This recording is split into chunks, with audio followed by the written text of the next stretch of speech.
Hello, this is Gabriel again, and in this third video, I will show you how you can run a Moti exercise with your team of volunteers. So this is the simple version. You can run more elaborate Moti journeys, within your whole organization, all that. Here we'll just focus on the step-by-step simple way of just doing one Moti survey with your volunteers and the different steps to that. So let's get going. First of all, you'll need a computer or a laptop. At one point, Moti will be very doable on phones, but right now it's a little clunky. And also, if you really want to benefit from the user interface, you need to have a computer screen. Phone screen just is a little too small for that. So these are the steps, and we'll go through them one by one. The very first step is to define your team. So it might be very simple in your case. Maybe you are the supervisor of a team of 6, 7, 8, 10 volunteers. You're all working on the same project. You see, and you work with the volunteers, on a regular basis.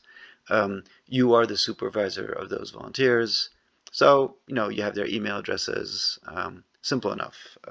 Sometimes it's a little more complicated because volunteers work in shifts, or they're dispersed, or they don't come very often. Well, then you will have to sort of figure it out. But basically, a team is a group of volunteers or staff, but here we're talking about volunteers, who sort of know each other and sort of tend to work together. And they all are supervised by the same person. In this example, we'll pretend it's you. So you can have a team of 5, 6, 7 or more volunteers. There's actually no upper limit, but what we do want is that everybody in the team that you're defining as your team, that they all know you. Why? Because they will be asked questions about their supervisor, so that you get feedback on your leadership skills. So if they're thinking about somebody else, or if they really don't know you and they've never met you, they might be a little confused. Or even if they're not confused, they'll be talking about different supervisors, which is okay. You just won't be able to make that much sense out of the data as feedback on leadership. It's still important to know what people feel about their supervisor, even if you don't know who that supervisor is, because it does give you some idea about the general atmosphere in the teams and the general leadership culture that you might have in your national society or in your branch.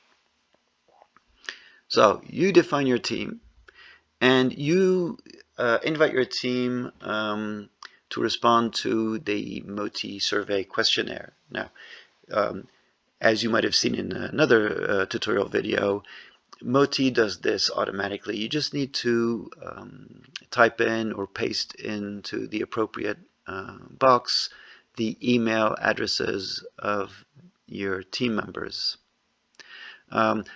We highly encourage you to inform them that they will be receiving this automated invitation. You want people to understand why they need to complete the survey, what's in it for them, and then you want to explain to them what you will be doing with this data and how this will be benefiting them.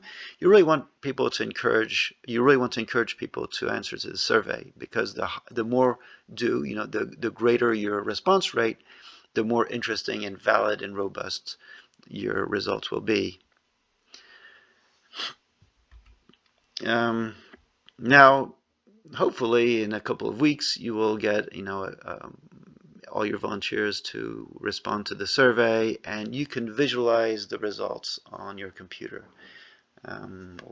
So ask yourself, what needs are met in my team, what needs are not met. So start, remember self-determination theory. So look at the profiles, the motivational outcome profiles, look at well-being, look at fulfillment, try to see if that's okay, and then go directly into the intrinsic motivator dashboard where you have the 3 needs, and see which of the 3 needs are not met, and that would explain why people are not as happy as you thought they would be. And try to reflect on your own. Take some quiet time to reflect on your responsibility, your leadership skills, and how these might explain the results. Ideally, and this is a strong recommendation, discuss it with your team, especially if you have counterintuitive results. Ask them, either one by one or in small groups, or organize a team meeting and tell them, no, these are the results of the survey that you all responded to. Let's make sense out of all this. Let's try to come up with some meaningful explanations, and more importantly, let's come up with solutions. Let's see how we can improve those scores, because as your leader, I really do want you to be happier in your volunteering activity, and I also need to improve my leadership skills, and I can do that with your help. So when we say reflect and discuss, it's individually but also as a team. And you, as the leader of the team, well, reflect really deeply about your leadership skills and how you can improve them. Now, people complain about surveys because they respond to a survey, they don't even get the results. Well, with Moti, it's very different, because the idea is to actually improve volunteer engagement, motivation, and well-being. And for that, you will need to take action. And one way of doing that is to committing to a plan. So during your discussions with your team, try to come up with some solutions, and ask your team members what they would like to see as a solution, and how they can take responsibility for implementing some solutions, even at a personal level. Not necessarily these ideas should not necessarily be of your responsibility. I mean, people should take responsibility for their well-being, for example. So plan your activities, the things that you will do, what you will change, and hold yourself and the team accountable to these changes. In your case, it's about your behaviors as a leader. So you can have your own personal plan of action, which details the behaviors that you will adopt. You can do some training on active listening. You can practice your understanding, keeping an open mind. You can probably find some YouTube video where you can learn more about providing the right type of encouragement. And then obviously, once you have your plan, you want to practice. And practicing your improved leadership skills is something that you do on a daily basis. And honestly, these leadership skills that we're promoting, listening, understanding, encouraging, these are leadership skills you should be practicing with everybody, not just your volunteers. You need to be practicing these with, at work with your peers, but also in your family with your friends. Everybody loves a good listener, so you want to be loved. So train yourself in being a good listener. And by the way, we always overestimate our listening skills. So I'm ready to bet with you that you will be surprised. You might not score very high in your listening skills, or as high as you think. Now, after a month, 2 months, 3 months, 6 months, whenever you feel it's appropriate, launch a second survey and see if there's a difference. See if people have appreciated your efforts in becoming a better leader or not. And then you want your team to check in on a regular basis on how they're feeling and about motivation and all that. Especially if people have left and new people have come to your team. Keep on monitoring the levels of engagement, motivation, well-being in your team. And you can do that. I mean, Moti is free of charge. You can run Moti surveys as often as you want. Now, just don't tire people. But, once every 3 months, once every 6 months, that's fine. People actually appreciate the fact that you're concerned about their well-being.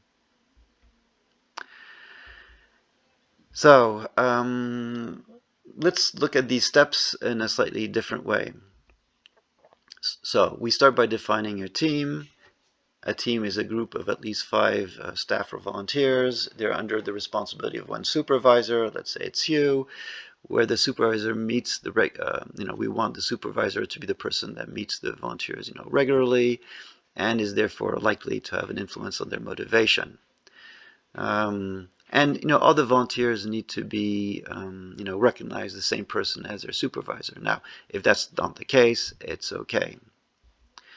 Now, let's say a supervisor can be the coordinator of a manager or a project. It can be a branch manager, depending on the size of the branch. It could even be a secretary general of a relatively small national society, or a secretary general can run a Moti exercise with her team, her own leadership team, her own senior leadership team. Now, why do we want a team to be of at least 5 people? Well, fewer than 5, then I think the supervisor, you would sort of guess who said what. If you only have like 2 people, one's always miserable, one's always smiling, you'll know who answered what. So it's not really fair in terms of confidentiality to put people on the spot in that way. So five volunteers at least, and on top of that, the results will only show when enough people, so 4 or 5 people, have answered the survey, so that way you can't really guess who answered what. Now, also another reason why we want at least 5 or 6 people is that averages get pretty much misleading when there are too few people. So 5 and 6 for statistical reasons is good enough. Now, once your team is defined, you invite people in your team to respond to the survey. So I won't go into too much detail. Just make sure that people are properly informed about why you're doing this. Now, you send the invitation by Moti. You use Moti to track your response rates. If you have 20 or 30% response rate, by usual standards, that's pretty good. But in your case, you really want to get more than half the people, if not 2/3 of the people, to answer a survey. If it's a small team, it's important to get practically everybody. If people don't want to answer the survey, well, you need to understand why. I mean, this is about them. This is a survey to help you provide better leadership so that they can feel better. So why would they not be answering the survey? It might be a sign that already they're not motivated, or that you have an issue with them. It can be also that people don't have trust. They don't really trust either Moti or the survey. In that case, you need to send emails or talk to them to reassure them that the data is confidential, that nobody will be able to guess what they answered, and remind them of why it's important to respond to the survey. Now, when you do get the results, don't jump to conclusions. What the real insights will come from the conversations you will be having with your team of volunteers. But when you look at the results, ask yourself, overall, is the team motivated? Do I have cases of people who are really not motivated, or do I have, possible mental health issues of people being very often emotionally drained, for example? So this you will see in the dashboards. But don't jump to conclusions. Talk to the people. It's your job as the manager, as the team lead, to have these conversations with the response of the survey and let them tell you why they feel in this or that way. That's really part of your job. So just navigate between the different blocks as I suggested in the previous video. Get a general feel. Keep an open mind. Look at the intrinsic motivators of autonomy, belonging, and competence. That's a central block of self-determination theory. It is the main explanation for why people are doing well or not. It's whether these 3 psychological needs are met.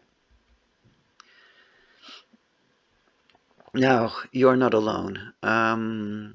So we have communities of practice, we have peer-to-peer coaching. So if you are, flustered or puzzled by these results, no worries. Feel free to share these results, especially with people who are in a different country and who might actually have a similar experience or have seen similar results. And I can already tell you, we've run Moti exercises in over 15 countries by now. There are a lot of similar results. There is a Red Cross, Red Crescent culture, and among volunteers and among staff. And it really helps to realize that that culture is in large part responsible for the well-being and the motivation of the volunteers. So you are not alone. You will benefit greatly from sharing your results with your peers in other branches or in other national societies. And these are interested folks, so they will enjoy brainstorming ideas on how they think you could maybe improve your scores. And more importantly, they'll sort of tell you on how they manage, what worked for them, what didn't work, and what could work for you. Now, reflect and never stop reflecting on your leadership style. We do have tools on the Moti service portal of self-assessment guides on how you can sort of like use the Moti results and self-determination theory and some other theories on leadership on reflecting on how you can improve your leadership skills. So keep on doing this. You will find, I think, great joy in getting new insights on how people understand you and their expectations of you as a leader. One last thing, it is really important to be reassured that your data is safe. Now, these are, surprisingly, people don't ask these questions when they do a SurveyMonkey or they use Google form. Here, we have very stringent rules about data safety. So go on the Moti app and read the privacy policy. And if you have any questions, write directly to the Moti team at Cone Energy, and they'll be able to reply to all your questions. So that's it for now. I hope you enjoyed these videos. If you have, don't hesitate to like them if you're on YouTube. Cheers.